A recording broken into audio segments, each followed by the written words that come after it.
thinking when you were not. I was always a reader, but lots of books. I like the Russian classics. Dostoevsky, Tolstoy, Turgenev. I read Brothers Karamazov 4 or 5 times. It's good. It's a great book.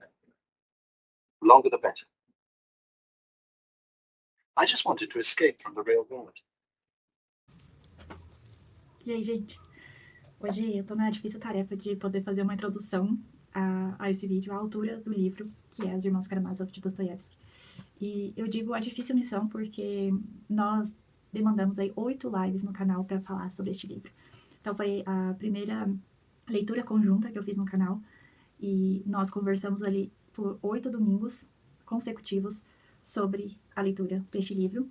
Eu finalizei este livro hoje, né, dia 17 de agosto, e nós terminamos esta última 8ª live, né, para falar sobre este livro agora há pouco também no canal.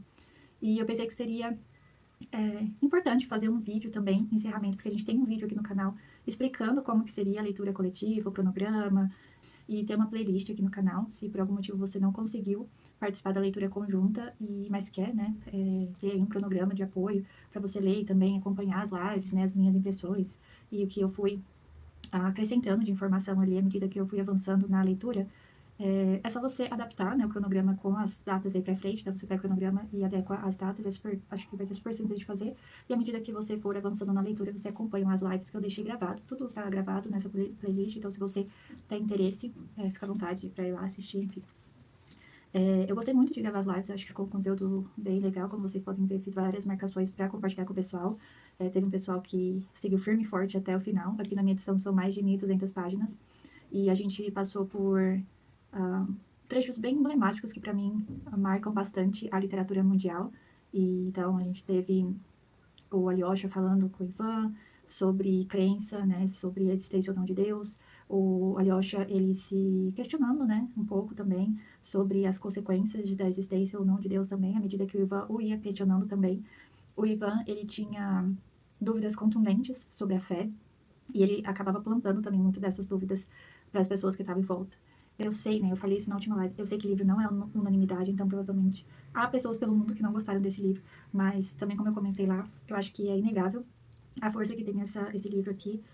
Para mim é uma obra-prima, isso aqui é uma obra-prima da literatura e, né, como não poderia deixar de ser, é um clássico. E um clássico porque perdurou, sendo muito importante aí por décadas a fio. É um livro do século XIX, mas vocês vão encontrar bastante questões humanas atuais aí que a gente pensa até hoje, né? E fiquem aí com o vídeo, né, com esses trechos que eu separei pra vocês. Agora também tem eu comentei lá com o pessoal na live que tem um filme sobre este livro, eu vou assistir e também compartilho nos comentários se eu gostei, eu deixo aqui o nome, tudo certinho pra vocês também.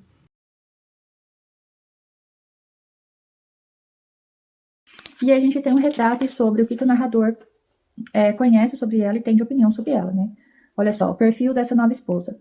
Só um parênteses, vocês lembram que a primeira esposa dele, ela saiu de casa, ele começou a festejar quando soube que ela morreu, né? Porque ela morreu sem ninguém, e o pessoal nem sabe direito por que ela morreu, né?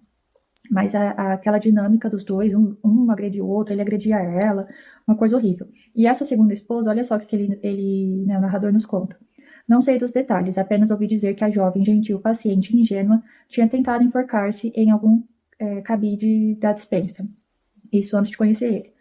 Perturbado pelos caprichos e eternas reprovações da velha benfeitora, que no fundo não era má, mas a quem a ociosidade tornava insuportável. O que é um mestre? Mestre é quem absorve a tua alma e a tua vontade e transformas nas dele.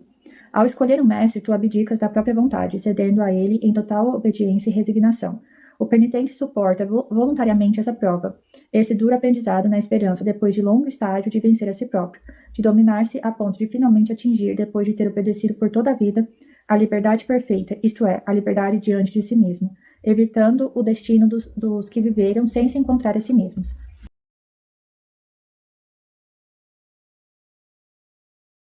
Né?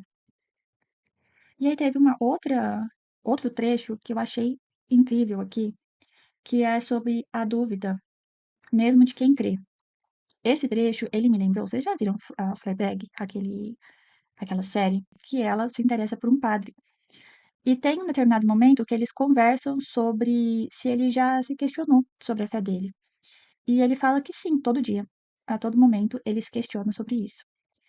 Quando eu estava lendo aqui esse trecho no livro, que eu vou compartilhar também com vocês, que é uma mulher que ela foi visitar ali o mestre, né? E ela é, compartilha suas vicissitudes. E uma dessas vicissitudes da vida dela é justamente essa, essa, essa dúvida, esse questionamento que ela faz. Não exatamente da fé, não é uma dúvida dela em relação a se ela acredita ou não em Deus, esse tipo de questionamento, mas ela tem um questionamento muito forte em relação à vida eterna. Então, o que acontece depois da morte, né? Apesar ela se dizer cristã e ela ter firmeza em relação à sua crença em Deus, né? Aqui ela fala dessa forma, ah, ela ainda se questiona muito sobre a vida após a morte. Dá a impressão que ela tem medo. Então, isso atormenta um pouco ela, né?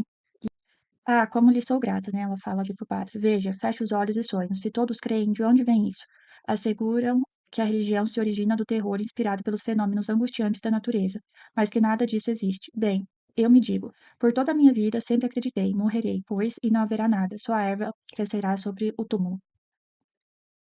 Como disse um escritor.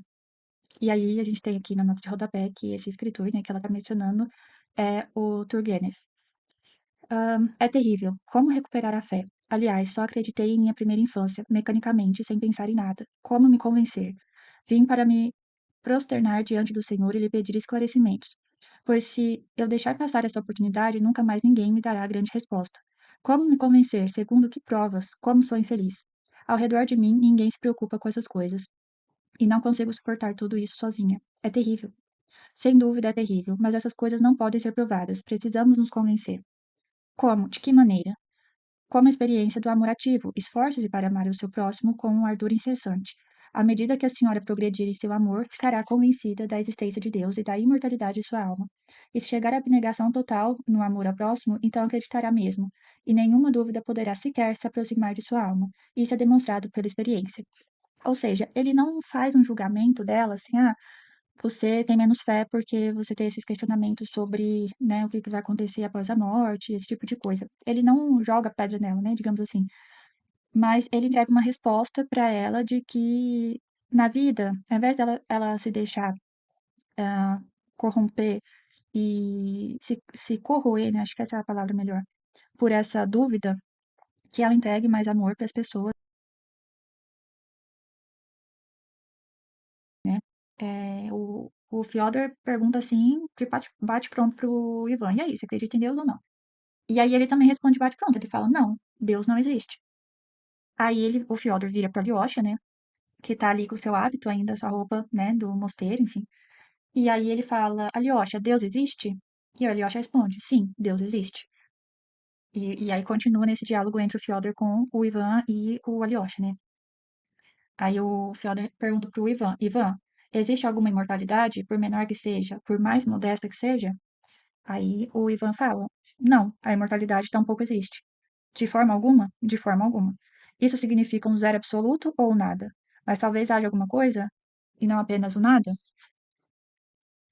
A Ivan fala: um zero absoluto. Alyosha, existe alguma imortalidade? Existe. Tanto Deus quanto a imortalidade? Tanto Deus quanto a imortalidade. É em Deus que consiste a imortalidade. Deve ser Ivan quem tem razão. Senhor, quando se pensa quanta fé e quanta energia o homem gastou em vão, ao longo de milhares de anos, com essa ilusão, então quem é que zomba tanto da humanidade? Ivan, pela última vez. Definitivamente, existe um Deus? Existe ou não existe? Não, pela última vez não. Então, quem está zombando do mundo, Ivan? O demônio, sem dúvida, disse Ivan sorrindo. O demônio existe? Não. Que pena. Não sei o que faria com o primeiro fanático que inventou Deus. Enforcá-lo não seria o suficiente. Sem essa invenção, não existiria civilização. Então, aqui, eu acho que prepara a gente para o diálogo que a gente vai ter mais para frente entre os dois irmãos, né? Os dois irmãos diretamente, sem essa interlocução do Fyodor.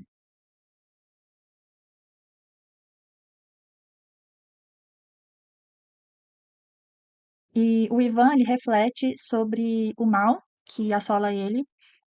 E esse trecho aqui eu acho que é um dos mais emblemáticos da literatura mundial, assim. Pensa que o Alyosha e o Ivan, eles estão numa espécie de taverna barra prostíbulo, que o Ivan tava lá bebendo, e aí ele chama o Alyosha, Alyosha, passando aqui, entra aqui um minutinho, vamos conversar, né? O Alyosha, de novo, gente, diabo, pensa na figura de um padre, né, entrando dentro desse ambiente.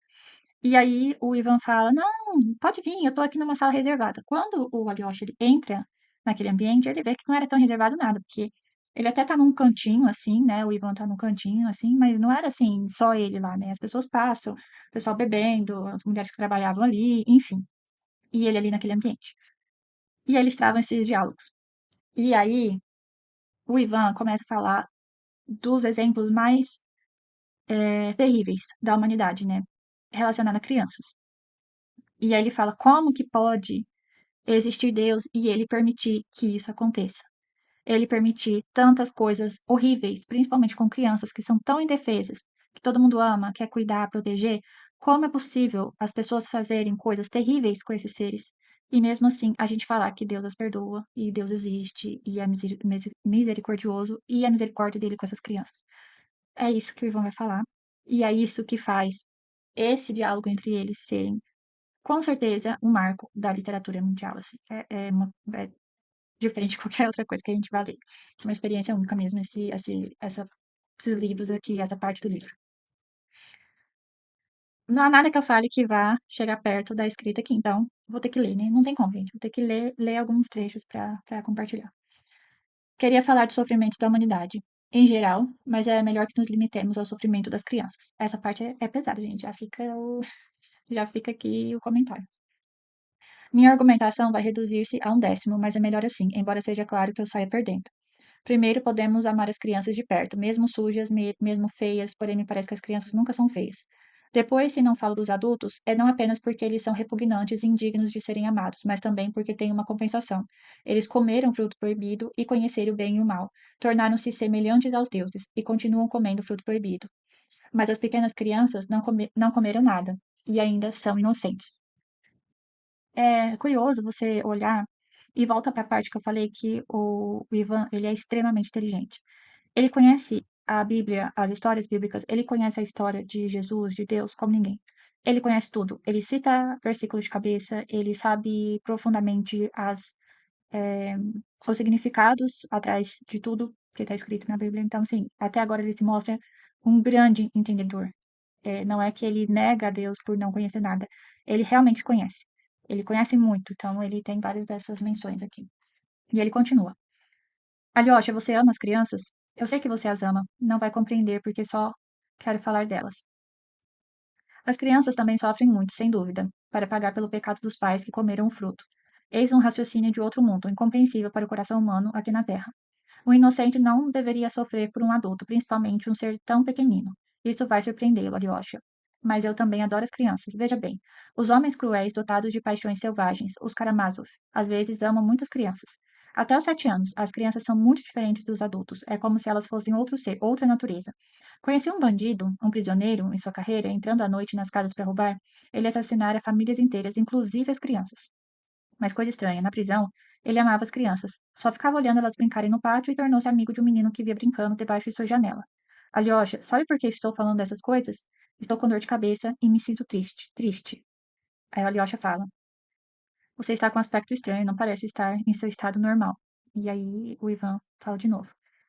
Por falar nisso, recentemente em Moscou, um búlgaro me contou as atrocidades cometidas pelos turcos e circassianos na Bulgária.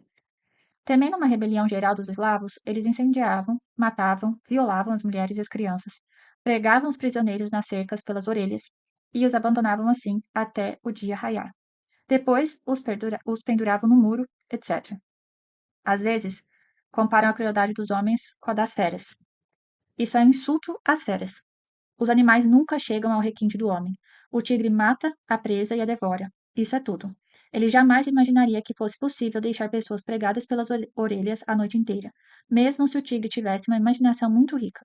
Os turcos torturavam as crianças com um prazer sádico. Arrancavam os bebês do ventre materno, lançavam-nos ao ar para recebê-los na ponta das baionetas, sobre os olhares das mães, cuja presença era seu principal prazer. Eis outra cena que me aterra. Pense então, um bebê mamando no peito, nos braços da mãe trêmula e ao redor de mãe e filho os turcos. Veio-lhes uma ideia divertida. Acariciando o bebê, fizeram-no rir. Depois, um deles apontou-lhe um revólver de perto.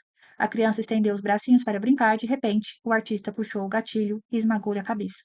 Dizem que os turcos amam as gentilezas. Aí, o Alyosha, perplexo igual a gente quando estava lendo isso aqui, né? Falou, irmão, pra que tudo isso? Aí o Ivan fala, penso que se o diabo não existe, se ele foi criado pelo homem, o homem fez o diabo à sua imagem e semelhança.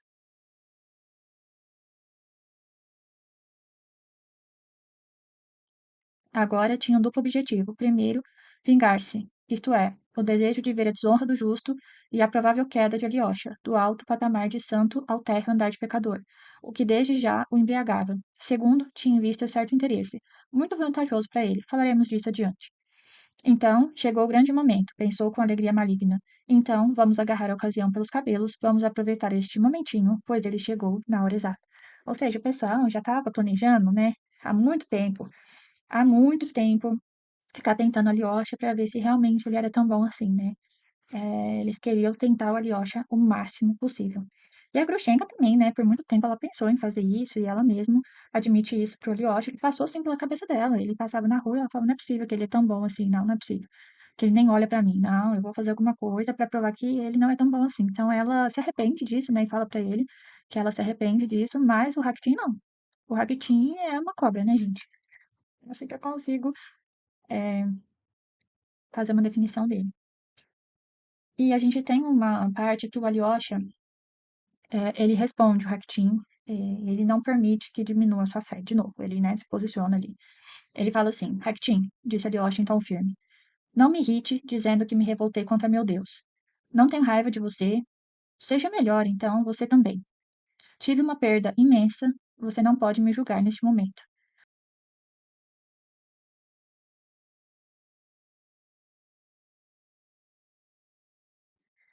Que é o seguinte, uma hora, um minuto de seu amor não valem todo o resto da vida, mesmo sob as torturas da desonra, né? E aí aquela ideia de um minuto de felicidade não vale a pena para uma vida inteira? Ou é melhor nenhuma felicidade ou um minuto de felicidade você recortar aquilo para sempre? Esse trecho aqui me acaba me lembrando também a Noites Brancas, né? E mostra o quanto que também os nossos personagens eles estão aceitando tão pouco, né? Eles estão aceitando umas mixarias também. Qualquer trocado ali de felicidade eles estão pegando, né? Quanto que eles realmente estão sozinhos, solitários, né?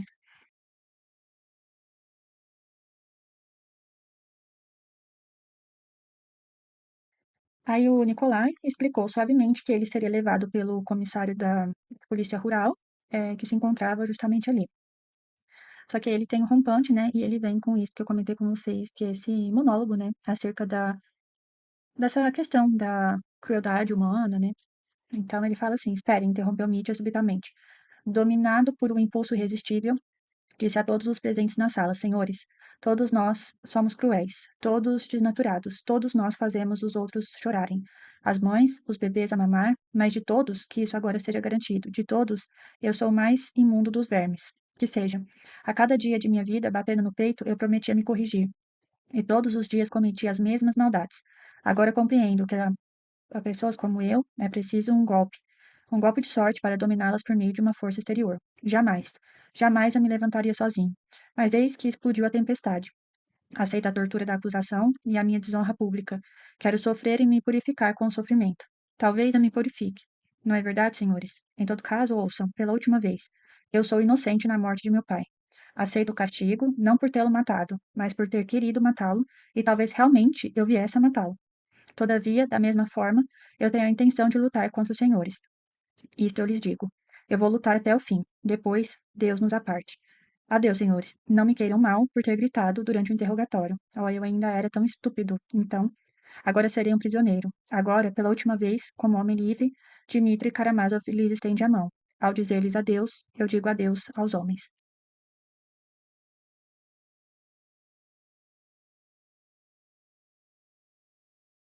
Assim, ainda sobre essa questão de Deus, né? Ele não, ele não existisse, o homem seria o senhor da terra, da criação do mundo. Magnífico. Mas como o homem seria virtuoso sem Deus? Eis a questão. Penso nessa questão o tempo todo. Pois então, quem o homem amaria? A quem ele seria grato? A glória de quem ele cantaria o seu hino? Hakitin ri. Hakitin afirma que podemos amar a humanidade sem Deus. Deus me livre, só um fedelho poderia afirmar isso. Eu não posso compreendê-lo. Para Hakitin, a vida é muito fácil. Hoje ele me disse: primeiro, preocupe-se em entender os direitos cívicos do homem, ou também em impedir o aumento do preço da carne. Assim você provará o seu amor pela humanidade, de forma mais fácil e mais tangível do que por meio da filosofia. E eu lhe respondi: você, sem Deus, é você quem vai aumentar o preço da carne, para ganhar um rublo em troca de um copeque. Ele se zangou, pois o que é virtude? Responda-me, Alyosha, a minha virtude é uma coisa. Outra coisa vem a ser a virtude de um chinês. Então, isso é relativo, ou não. Ou não é relativo? Que pergunta traiçoeira. Você não vai rir se eu lhe disser que não durmo há 2 noites. Agora eu só me sinto surpreso. As pessoas conseguem viver sem pensar nisso. Vaidade. Ivan não tem Deus. Ele tem uma ideia. Não à minha medida, mas ele se cala. Penso que ele deve ser maçom. Eu lhe perguntei. Ele se cala. Eu queria beber água na fonte. Ele se cala. Só uma vez ele disse uma coisa.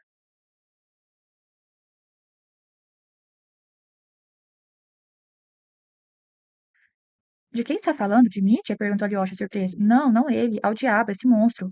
Uivou Ivan fora de si. Então, você sabe que ele sempre me visita? Como você soube? Conta. Ele quem? Eu não sei de quem você está falando, balbuciou Alyosha agora assustado. Sim, você sabe. Senão, como você teria? Não é possível que você não saiba. E aí ele volta nisso, né?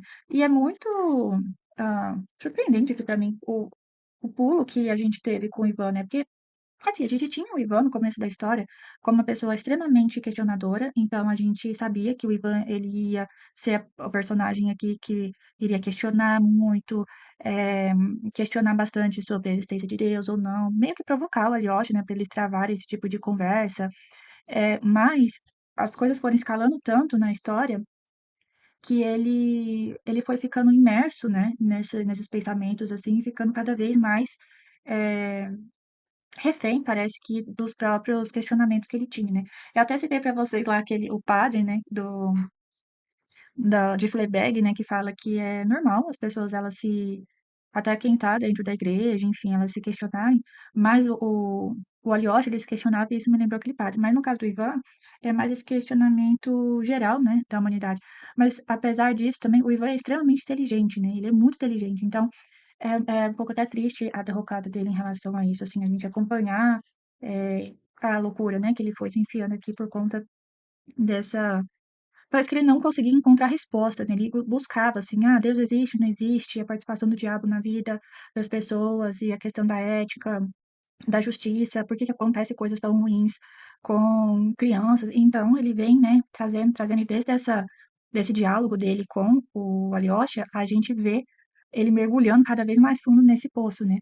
Não de questionamentos, mas o tanto que aflige ele não encontrar essa resposta, né, apesar do Alyosha meio que tentar ajudar ele, né, mas acho que ele deve pensar que o Alyosha é meio suspeito, porque o Alyosha ele é totalmente imerso nos conceitos religiosos, né. Então e aqui o Alyosha, ele até então ele era o único a suspeitar de fato do Smerdjakov, né. Eu não sei bem porquê, acho que é só por conta dessa questão da áurea dele mais iluminada ou alguma coisa assim, ou dele conseguir ler melhor, né, as pessoas, assim, ver mais a fundo a alma delas. Eu tenho pra mim que esse seria o motivo. Tá tão frio que meu chá até já esfriou já. Ele fala o seguinte, ele não suspeita em nenhum momento do Dmitri, né, como a gente já comentou. Ele fala assim: "Ivan finalmente abandonou todas as suspeitas, já não conseguia mais pensar sem repulsa ao irmão Dmitri. Contudo, havia algo estranho. Alyosha continuava afirmando convicto que o culpado não era Dmitri, mas, segundo todas as probabilidades, Smerdjakov. E vou sempre tiver em alta conta as opiniões de Alyosha. Assim, as atuais afirmações do irmão caçula o deixavam perplexo. Ele estava na dúvida, como sempre, né, gente? Ele sempre está na dúvida. Parece que o Ivan não tem convicção de nada, e aí o motivo da derrocada dele. O Ivan, ele segue se questionando, como sempre. Então, ele fala se não foi Dmitri, inclusive sobre essa questão, né, de quem matou o pai. Se não foi Dmitri, quem matou? Se foi Smerdyakov, com certeza sou eu seu cúmplice, pois eu incentivei. Se eu incentivei, em verdade, ainda não sei. Mas se foi ele quem matou e não Dmitri, então, naturalmente, eu também sou um assassino. E aí ele faz essa confissão para ele mesmo, né? Ele passa a ver assim, eu posso ter sido uma peça-chave para o Smerdjakov. Se foi o Smerdjakov mesmo que cometeu esse crime, eu posso ter incentivado ele. Então, se eu incentivei, eu também sou assassino, né? Então ele traz uma voz mais alta para a cabeça dele, o que estava lá, né, escondido, como uma possibilidade. À medida que ele começa a ver que o Alyosha, ele realmente acredita que o Smerdyakov, que é o culpado, um trecho da conversa, né, entre o diabo e ele sobre ser, né? Então, o Ivan grita, né? Deus existe, sim ou não? Voltou a gritar Ivan com insistência feroz.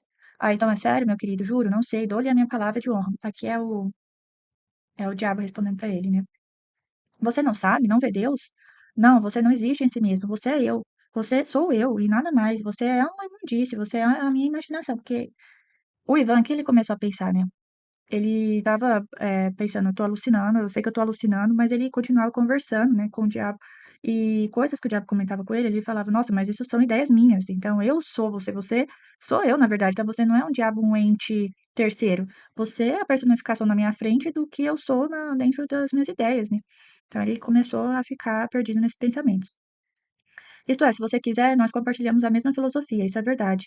Penso, logo existo. Nisto estou certo, mas tudo mais ao redor de mim, todos esses mundos, Deus, até mesmo o demo, tudo isso não está provado. Para mim, isso existe, em si, ou é apenas uma emanação minha, o desdobramento sucessivo do meu eu atemporal e único. Numa palavra, logo paro por aqui mesmo, pois parece que agora você vai me bater. E eles entram nessa briga, né, que era o que o Ivan tinha internamente.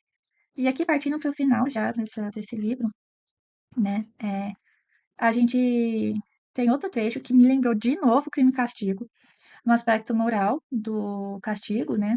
É, que é um castigo auto-infligido, não é você ser condenado. Então, por exemplo, a gente não sabe ainda o que vai acontecer com o Dimitri, né? Mas ele tá lá para ser julgado. Não digamos que ele seja condenado, por exemplo. Não é esse tipo de condenação, né? Primeiro que, se ele for condenado, vai ser terrível, porque ele vai pagar por uma coisa que não fez, né? De fato. Mas, partindo do pressuposto que a pessoa em julgamento, ela foi julgada e condenada por aquilo que ela realmente fez, é, isso não é um castigo auto-infligido, né? É as consequências jurídicas, digamos assim, de um crime que você cometeu para a sua sociedade. Aquilo é um crime e você está pagando para a sociedade aquilo, né? Aqui a gente não tem isso ainda. Então, ninguém foi condenado juridicamente, digamos assim, nem nada assim. Mas o castigo auto-infligido que a gente viu também lá em Crime e Castigo, ele pesa muito aqui, né? Antes mesmo de qualquer tipo de condenação. É a condenação moral, né? É a condenação por isso que eu acho que o Smerdyakov ele fica tão indignado, porque ele fala assim: "Putz, mas Ivan, você não acreditava em nada disso, por que que você tá sofrendo tanto, né? E daí, matando lá o Fjord, mas não era isso que você queria, você não acredita em Deus, você não acredita em nada, então assim, o que que tem ter feito isso, né?" E ele fica pensando: "Gente, mas assim, por que você tá com essa questão moral? Essa questão moral sua vem da onde, né? Se você não acredita em nada." E aí a gente tem essa parte que eu falei que me lembrou que me castigo lá, desse castigo auto-infligido, né? Havia entre vocês neste planeta um pensador e filósofo que negava tudo, as leis, a consciência, a fé, principalmente a vida futura. Ele morreu acreditando que cairia logo nas trevas e na morte, mas é a vida futura que encontrou diante de si. Então ele ficou surpreso e indignado e disse: Isso vai contra todas as minhas convicções. Então ele foi condenado por falar assim. Isto é, veja só você, desculpe-me. Só lhe falo por ter ouvido falar. Ele foi condenado a percorrer nas trevas, veja só, 1 quatrilhão de quilômetros. Entre nós agora contamos em quilômetros, não em verstas. E depois de ele percorrer esse 1.000 trilhões de quilômetros, logo lhe abririam todas as portas do paraíso, tudo lhe seria perdoado. E que torturas vocês costumam usar lá no outro mundo, além desse 4 trilhão dos infernos? Interrompeu Ivan com estranha agitação, porque ele queria ver o que acontecia no inferno, né? Que torturas? Ah, nem me fale. Antigamente era usada uma coisinha ou outra, mas atualmente são mais usuais as torturas morais, os remorsos da consciência e todas essas besteiras. Isso também foram vocês que inventaram, com o abrandamento dos costumes. E quem saiu ganhando? Só as pessoas sem escrúpulos, pois o que são os remorsos da consciência para as pessoas que não têm consciência, mas as pessoas decentes que tinham consciência e honra foram condenadas ao sofrimento. Eis o que são as reformas em terreno não preparado e ainda por cima reformas copiadas das instituições estrangeiras. Isso é puro preconceito, prejuízo líquido e certo. Valiam muito mais a pena as boas e velhas chamas, as chamas do inferno, né? Ah, bem, então, esse condenado ao 4 trilhão refletiu por um momento, olhou ao redor de si e deitou-se atravessando o caminho. Não quero ir logo. Logo não vou, por princípio. Pegue uma alma de ateu russo, esclarecida e iluminada, misture a alma do profeta Jonas a navegar, enjoado 3 dias e 3 noites no ventre da baleia e pronto. Eis o caráter desse pensador deitado, bem no meio do caminho. Ou seja, quem não tem escrúpulo não tá nem aí, né? vai lá pro inferno, paga o que tem que pagar, mas não vai ser consciência, né? O pior fica para aqueles que tinham consciência e se deixaram levar por questões, né, outras, de que não era aspectos morais, né, que deveriam ser seguidos aqui na concepção do nosso narrador, para você ter um fim bom, né, e não ter que pagar ali. Porque é isso, né, se você tem consciência, você sofre, você se deixou sucumbir, por aspectos mundanos, digamos assim. Se você não tem consciência, o seu castigo ele não vai ser moral, né, se você for condenado ao inferno. Então essa é a ideia que ele traz. E aí a gente passa também pela parte, que o Alyosha conta pro Ivan que o Smerdjakov cometeu suicídio. Essa parte é bem pesada, né? Bem pesada, porque a gente tem essa cena do Ivan conversando com o diabo, na casa dele e lutando contra esses demônios, né, internos e também contra ele. Ele sabe que ele tá com febre, ele já tinha ido no médico, mas ele não seguiu o tratamento e assim, ele foi se enrolando todo. Então ele pensa nisso também. Ele não só tem delírios e tá maluco, né, e ficou louco nesse aspecto. Ele pensa que será que eu tô ficando doida? Então, ele entra nessa espiral, assim, acho que ainda, eu não sei, acho que é pior, talvez, né? Que só se ele tivesse ficado louco e entrado de cabeça nesse delírio. Ele luta também contra. São muitas lutas dele ao mesmo tempo, sabe? Então, assim, é sobre a questão moral, sobre a morte do pai, sobre a questão do Smerdjakov. Então, quando o Alyosha ele vai até o Ivan e fica batendo na janela e interrompe ali a conversa, né, entre o diabo e o Ivan, e o Alyosha vem para contar para ele que o Smerdjakov ele cometeu suicídio. E aí o Ivan fala, eu já sabia, porque o Ivan ele foi lá na casa dele, do Smerdjakov, e o Smerdjakov falou adeus e falou que não ia no outro dia lá no julgamento falar nada, né. Bom, e aí a gente tem contato com isso, não só com isso, mas com a descrição da cena de como o Smerdjakov ele foi encontrado, muito triste, muito triste. E não só a Maria o encontra, mas ela vai correndo chamar o Alyosha. E sempre o Alyosha, né, gente? Sempre ele para resolver as coisas da família ali. As pessoas confiam muito nele, então todo mundo recorre a ele. E ela vai nele, ele vai lá na casa, ele vê a mesma cena. Então é bem pesado essa parte. E ele vai contar pro Ivan, encontra o Ivan naquela situação deplorável, ele fica super preocupado. E aí a gente termina o capítulo com o Alyosha, né? Falando o seguinte. Com essa ideia, né? Começava a compreender a enfermidade do irmão. São os tormentos de uma decisão altiva, é sua consciência profunda.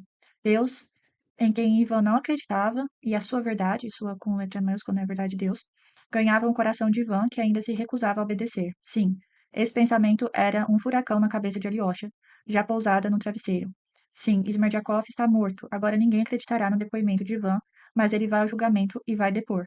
Alyosha sorriu suavemente. Deus vencerá, ele pensou. Ou Ivan se erguerá à luz da verdade, ou ele se perderá no ódio, no eterno retorno da vingança, vingando-se de si mesmo e de todos, por ter servido aquilo em que ele mesmo não acreditava, acrescentou Alyosha com amargura voltando a rezar por Ivan.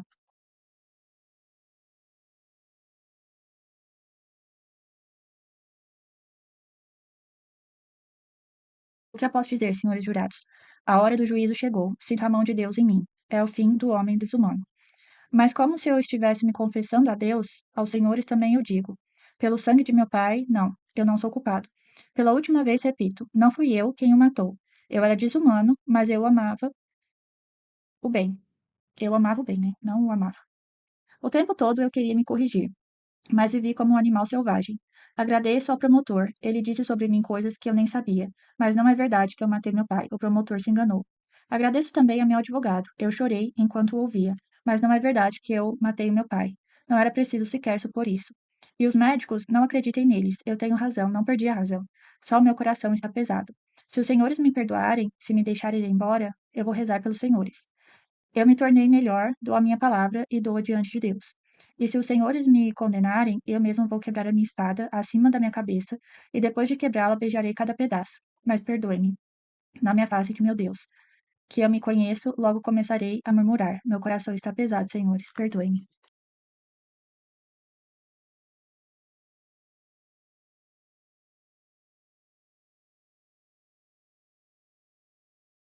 lembrança que salva, essa é a ideia aqui que eu tirei do final do livro, né? Uma porta de esperança, como eu comentei, e também essa parte da lembrança, né? E que, assim, a gente viu essa questão da lembrança em algumas partes do livro. Tem algumas coisas, como eu já acho que é o quarto livro que eu leio do Dostoiévski, tem umas coisas que você vai vendo que vai se repetindo. Então, tem alguns livros dele que o personagem não tem nome, então, né, você lê e não tem nome do personagem, mais de um livro. Aqui me lembrou bastante Noites Brancas, diversas partes, porque ele fala se uma lembrança, né, boa, ela pode te salvar e pode valer a pena para sua vida inteira. Então, uma fração ali de minutos ou segundos eh, te ajuda a passar por momentos difíceis que você vai ter durante a sua vida inteira. E aí, aqui, de novo, eu achei que trouxe essa ideia, que fala da lembrança e fala de uma mensagem mais esperançosa, né? E muito relacionada, na minha opinião, que é a esperança religiosa do Alyosha, né? Que não tem como distanciar, né? Lá em Noites Brancas a gente não tinha tanto isso, né? Essa parte religiosa diretamente, mas aqui com o Alyosha não tem como separar uma coisa da outra, né? E ele fala assim, eterna lembrança, repetiram novamente os meninos, né? Depois do sepultamento lá do Ilyusha, né? É, Karamazov gritou Kolya, é verdade que a religião ensina realmente que todos nós nos levantaremos dentre os mortos, que nós ressuscitaremos e nos reveremos uns aos outros? Todos nós, Ilyusha também? Certamente nós ressuscitaremos, certamente nós reveremos e alegres e felizes nós nos contaremos tudo o que nos aconteceu, respondeu Alyosha, meio rindo, meio entusiasmado. Ah, como seria bom, deixou escapar Kolya. E agora chega de palavras, vamos ao banquete fúnebre. Não se perturbem, porque vamos comer bons pratos. É um costume antigo, eterno, e nele há algo bom, disse Alyosha sorrindo. Ah, bem, então vamos. Agora caminharemos de mãos dadas. Eternamente assim, por toda a vida, de mãos dadas. Viva Karamazov! Gritou, mais uma vez Colin entusiasmado, e mais uma vez todos os meninos ecoaram o seu grito. Fim. Fim do livro.